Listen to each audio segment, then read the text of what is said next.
सुप्रभात विद्यार्थियों। रीतिकालीन कवि बिहारी सत्सई के अंशों पर आज हम आगे चर्चा करेंगे। स्वारथु सुकृतु न श्रमु वृथा, देखी विहंग विचारी। बाज पराए पानी परी, तू पंछिन नहीं न मारी। इसमें बिहारी ने ऐतिहासिक घटना की ओर संकेत किया है और बिहारी इसमें बताते हैं कि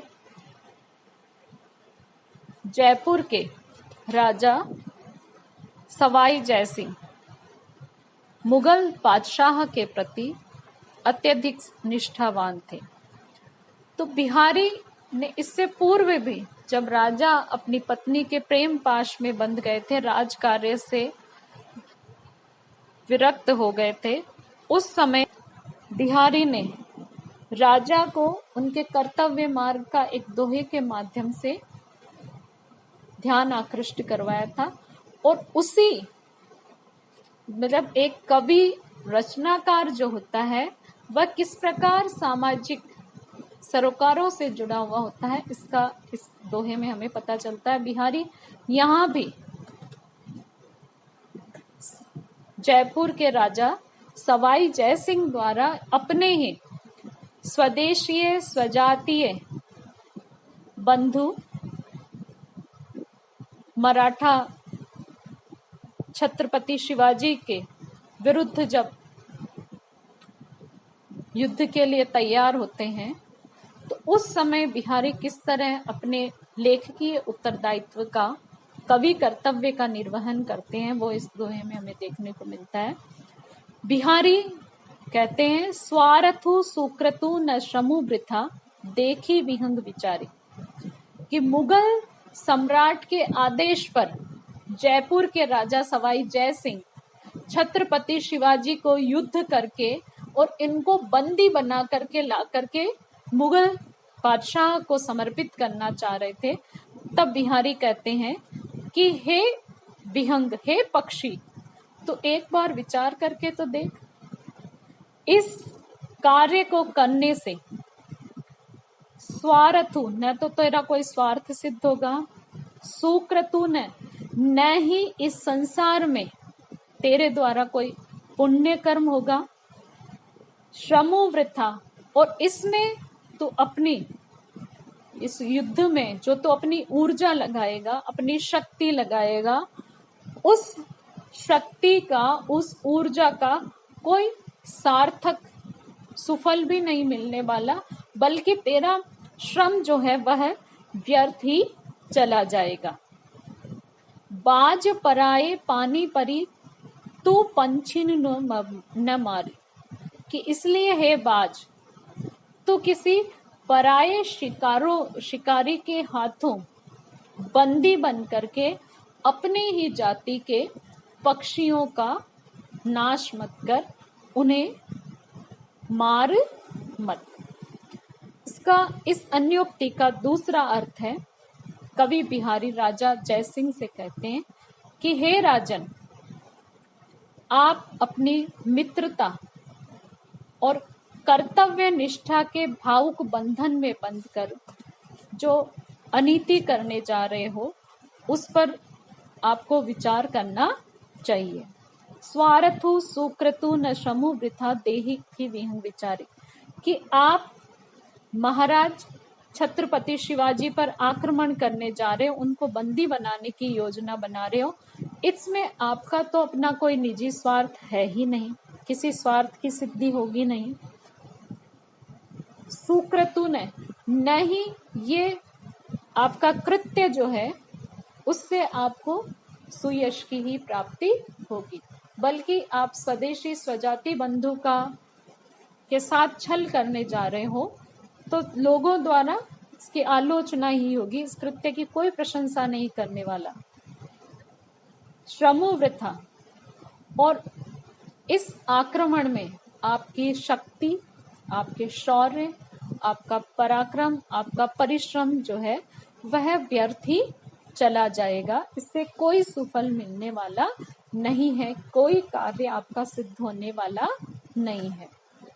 क्योंकि अगर आप छत्रपति शिवाजी को परास्त भी कर देते हैं युद्ध के मैदान में और बंदी भी बना लेते हैं, तो उसको तो आगे उनको आप मुगल बादशाह को समर्पित करने वाले हो, और उनका जो राज्य,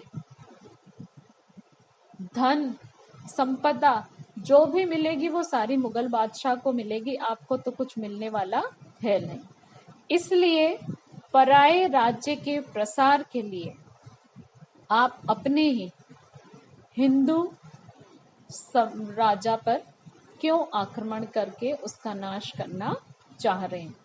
बाज पराए पानी परु तू पंचिन न मारी थी। इसलिए हे राजा, आप मुगल साम्राज्य का विस्तार करने के लिए मुगल बादशाह के कथन का अनुसरण करके आप अपने ही स्वजातीय बंधुओं का अहित करने की सोच रहे हैं, तो ऐसा कदापि मत करिए।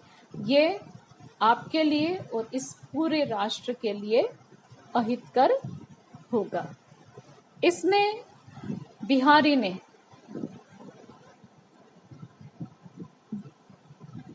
कि स्पष्टवादिता भी हमें रीतिकाल कवियों में, बिहारी में इस कथन में हमें स्पष्टवादिता दिखाई देती है कि वो सीधी सीधी अपनी बात अन्योक्ति के माध्यम से राजा तक पहुंचा देते हैं। उसका क्या परिणाम होगा उसकी चिंता बिहारी नहीं करते। इसमें दोहा छंद है, ब्रज भाषा है और अनुप्रास, अन्योक्ति और परिक्रांकुर अलंकार है। अगला दोहा है, नर की अरुनल नीर की गति एके करी जोई, जे तो नीचो हुए चले ते तो ऊंचो हुई। इसमें बिहारी दास जी ने जो सत्पुरुष होते हैं उनके स्वभाव की तुलना नल के जल से की है। बिहारी कहते हैं कि सत्पुरुषों का जो स्वभाव होता है, उनकी जो गति होती है वह नल के जल के समान ही होती है। जे तो नीचो हुए चले ते तो ऊंचो होई। नर की अरुनल नीर की एक गति एके करी जोई, जे तो नीचो हुए चले ते तो ऊंचो होई। कि जो सत्पुरुष होता है उसका स्वभाव भी और उसकी गति जो है वह नल के जल के समान होती है। जिस प्रकार नल का जल जितना नीचा होकर के चलता है वह उतना ही ऊपर उठता है, उसी प्रकार जो सत्पुरुष होते हैं वह जितने अधिक विनयशील होकर के, विनम्र होकर के चलता है उतना ही श्रेष्ठ सिद्ध होता है, उसका व्यक्तित्व उतना ही अधिक ऊंचा उठता जाता है। इसमें उपमा, अनुप्रास और विरोध, मतलब नीचा होने वाला ऊंचा उठता है, तो दो विरोधपूर्ण बात इसमें कही गई है। तो विरोधाभास अलंकार और उसके अतिरिक्त श्लेष अलंकार है, ब्रज भाषा है और दोहा छंद। लोक व्यवहार की बात बिहारी ने यहाँ पर कही है और बड़ी कुशलता से कही है। अगला है, दुसह दुराज प्रजानु क्यों न बढ़े दुख दंदु, अधिक अंधेरो जग करत मिली मावस रवि चंदु। इसमें बिहारी ने बताया है कि जहां पर द्वैध शासन होता है, द्वैध शासन वाली प्रणाली होती है कि एक तो राजा हो और एक राजा के अधीनस्थ सामंत हो, तो दोनों मिलकर के उनके दोनों के अधीन प्रजा किस प्रकार शोषित, पीड़ित रहती है। इस द्वैत शासन प्रणाली की जो कमियां हैं, उसकी जो बुराइयां हैं, उनका स्पष्ट रूप से उनको संकेत नहीं किया है बल्कि स्पष्ट रूप से बिहारी ने इस दोहे में बताया है। बिहारी कहते हैं, दुसह दुराज प्रजानु को क्यों न बड़े दुख दंदु। कि जिस किसी भी देश में दो शासक होते हैं, दो सत्ताधारी होते हैं, वहां की प्रजा उनके असह्य अत्याचारों को किस प्रकार सहन कर सकती है। क्योंकि वेद शासन प्रणाली में राजा भी प्रजा से कर लेता है और अनेक प्रकार से उसका शोषण करता है, और राजा के जो अधीनस्थ सामंत आदि होते हैं वह भी प्रजा का शोषण करते हैं। तो दोनों, जैसे कहा गया है ना, दो पाटन के बीच में साबुत बचे न कोई, तो द्वैत शासन प्रणाली के बीच में जनता जो है वह पिसती रहती है। कोई उस जनता के हित की बात नहीं करता, बल्कि दोनों तरफ से उसका शोषण होता है। कि द्वैत शासन प्रणाली में प्रजा जो है वह अशांतिपूर्ण जीवन जीती है और उसके दुख, उसके कष्ट बढ़ते ही रहते। एक सोचता है दूसरा उसको लाभ देगा, दूसरा सोचता है पहला लाभ देगा, उसके हित की बात सोचेगा। अधिक अंधेरो जग करत मिली मावस रविचंदु। बिहारी कहते, जैसे अमावस की रात्रि में सूर्य और चंद्रमा एक राशि में होने के कारण इस संपूर्ण संसार को अंधकार से पूर्ण कर देते हैं, उसी प्रकार द्वैत शासन प्रणाली में प्रजा जो है वह शोषण के दुष्चक्र में पिसती रहती है। क्योंकि उस समय बिहारी का जो समय था उसमें केंद्रीय सत्ता में मुगल बादशाह थे और राज्यों में स्थानीय शासकों की सत्ता थी, तो दोनों के बीच में प्रजा पिसती रहती थी। इसमें अनुप्रास और पूर्णोपमा अलंकार है, ब्रज भाषा है, दोहा छंद है। अगला है, करो कुबत जग कुटिलता तजो न दीन दयाल, दुखी होविंगे सरल हृदय, सरल ही बसत त्रिभंगी लाल। बिहारी कहते हैं कि एक बिहारी का इस दोहे में ये भक्ति भावना से संबंधित है। इसमें एक भक्त जो कुटिल विचारों वाला है, बिहारी भक्त हमेशा स्वयं को तुच्छ और अपने आराध्य को श्रेष्ठ बताता है। तो बिहारी यहाँ पर कृष्ण को श्रेष्ठता तो बता ही रहे हैं, कहते हैं कि क्यों मैं अपनी कुटिलता का त्याग नहीं करता, तो उसका कारण भी वो कृष्ण को बताते हुए कहते हैं, करो कुबत जग कुटिलता तजो न दीन दयालु, कि मैं इस संसार की समस्त बुराइयां, इस संसार के समस्त अवगुण अपने में धारण किए हुए हूं, और मेरी जो कुटिलता है, मेरी जो नीचता की प्रवृत्ति है, हे दीनहीन जनों पर कृपा करने वाले मेरे आराध्य श्री कृष्ण भगवान, मैं उसका त्याग नहीं करूंगा। और त्याग नहीं करने का वो कारण अगली पंक्ति बताते हैं, दुखी होंगे सरल हिए मैं बसत त्रिभंगी लाल, क्योंकि मैं इसका त्याग नहीं कर सकता, कि जैसे ही मैं इन बुराइयों को त्यागूंगा, अपने हृदय को, अपने मन को, अपने कर्मों को सरल कर लूंगा, निर्मल कर लूंगा, निष्कलुष कर लूंगा, तो मेरे हृदय जो है वह सरल हो जाएगा, सीधा हो जाएगा। तो उस हृदय में जो त्रिभंगी मुद्रा में खड़े रहने वाले, त्रिभंगी मुद्रा में खड़े होकर वंशी वादन करने वाले मेरे आराध्य भगवान श्री कृष्ण किस प्रकार खड़े होंगे, क्योंकि श्री कृष्ण किस प्रकार निवास करेंगे, क्योंकि हृदय तो सरल हो जाएगा और कृष्ण की जो वंशी वादन की मुद्रा है वह त्रिभंगी मुद्रा है। यहाँ पर हमें बिहारी का वाग वैधव्य देखने को मिलता है।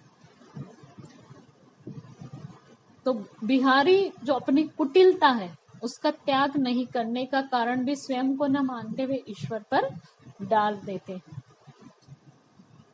इसमें ब्रज भाषा है, समासोक्ति है और भक्ति भावना का सुंदर निदर्शन हुआ है। अगला है नहीं पावसु ऋतिराज यह तजी तरवर चित भूल अपतु भय बिनु पाहिए क्यों नव दल फल फूल। इसमें भी बिहारी ने बहुत अच्छी लोक व्यवहार की बात कही है। बिहारी कहते हैं कि अन्योक्ति के रूप में संबोधित है नहीं पावसु ऋतुराज यह तजी तरवर चित भूल कि हे श्रेष्ठ वृक्ष सुनो, ये वर्षा ऋतु नहीं है, यह तो वसंत ऋतु है। इसलिए तू अपने मन की जो तेरे मन में ये संशय जाग गया है या भ्रांति जाग गई है जिसमें तुम पावस को ऋतुराज मानने की भूल कर रहे हो, वो छोड़ दो।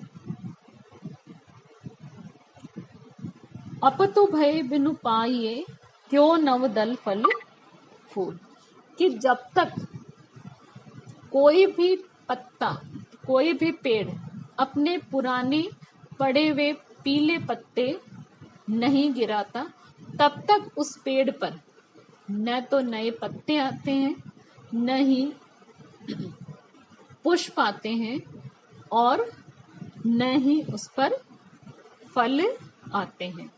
तो नए पत्ते, नए पत्तों, नए पुष्पों और नए फूलों को के लिए आवश्यक है कि हमारा पुराने पत्ते हैं उनका तुम त्याग कर दो।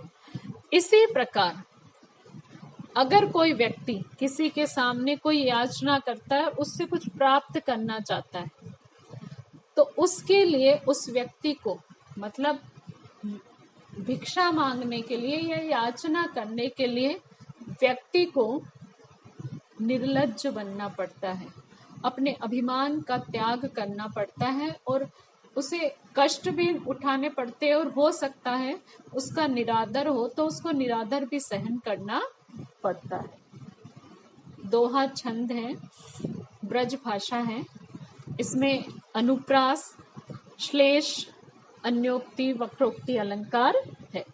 इसकी जो दूसरी पंक्ति है उसमें अपतु भय बिनु पाइए क्यों नव दल फल फूल। इसमें नव दल के बाद पहले फूल आना चाहिए था, फिर फल आना चाहिए था। तभी फूल आता है तभी फल बनता है। तो यहाँ पर पहले फल की बात कह के बिहारी ने फिर फूल की बात कही है। तो इसमें दुष्क्रमत्व काव्य दोष भी है।